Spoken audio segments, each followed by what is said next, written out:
Dans le film Retour vers le futur 3, quand Marty McFly est pendu par des malfrats, cette scène aurait très bien pu être la dernière pour l'acteur. Vas-y, mets fort, prends-le.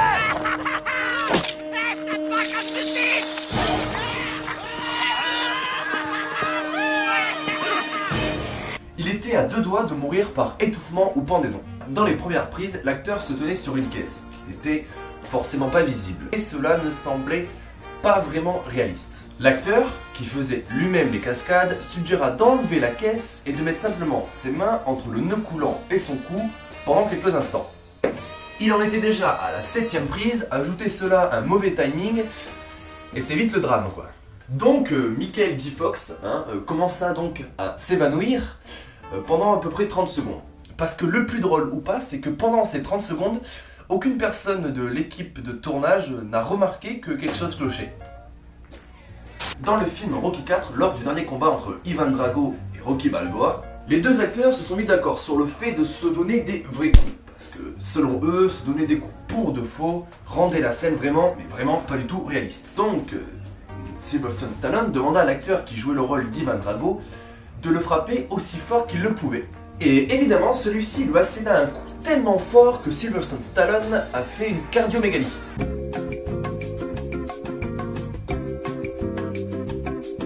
L'acteur fut donc hospitalisé pendant 8 jours en soins intensifs et il est passé pas très loin de l'insuffisance cardiaque.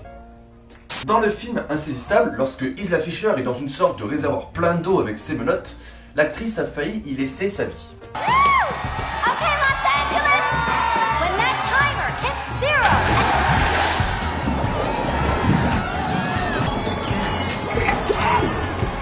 Le problème, c'est qu'en tournant cette séquence, le costume de l'actrice s'est coincé dans les chaînes. Elle était déjà sous l'eau depuis un moment. Tout le monde se disait qu'elle jouait vraiment bien. Vraiment, l'actrice pour le rôle, elle joue super bien quoi. Oui, mais là, vous pensez pas qu'il y a un problème là? Elle est pas en train de se noyer? Mais non. Mais là, c'est un problème du personnage, c'est une pro. Mais faites quelque chose putain. Heureusement pour elle, elle s'est souvenue du système de sécurité prévu en cas d'accident. Sa vie, en revanche, a failli être saisie. Saisissable. Un Oscar est une récompense cinématographique de 33 cm et d'environ 4 kg et sa valeur s'élève à 18 000 $.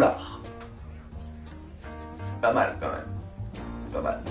Le film Je suis une légende est un film qui avait été préalablement confié à Ridley Scott et l'acteur qui devait jouer le rôle principal du film était Arnold Schwarzenegger. Arnold Schwarzenegger. Bon, Terminator. Eh ben on n'est pas passé loin des films de merde. Ça veut dire quoi ça? Ça veut dire que sous prétexte que c'est Arnold Schwarzenegger qui joue le rôle, ça va être de la merde? C'est ça que t'es en train de me dire? Ouais.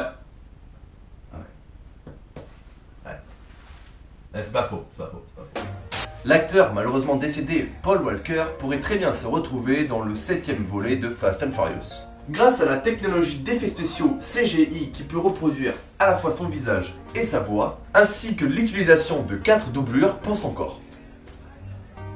Selon l'auteur des livres de la célèbre série Game of Thrones, la série pourrait très bien se terminer au cinéma. Ça coûte cher les dragons, ça coûte cher. Channing Tatum interprétera le rôle de Gambit, le magicien mutant dans X-Men, pour la sortie du film X-Men Apocalypse en mai 2016. Grosse coupe les gars, grosse coupe. Et il y aura même un spin-off exprès sur lui. Grosse coupe.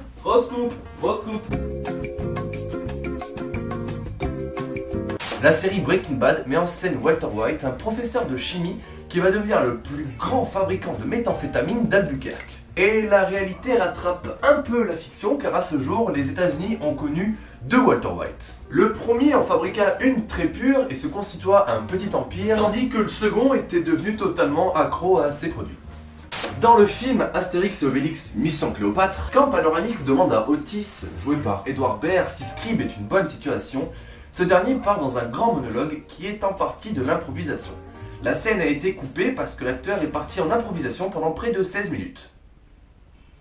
Vous savez, moi je ne pense pas qu'il y ait de bonnes ou de mauvaises improvisations. Moi, si je devais résumer ma vie aujourd'hui, je dirais que c'est avant tout... Les super-héros de Marvel, Hulk et Iron Man, étaient lors de leur premier épisode gris.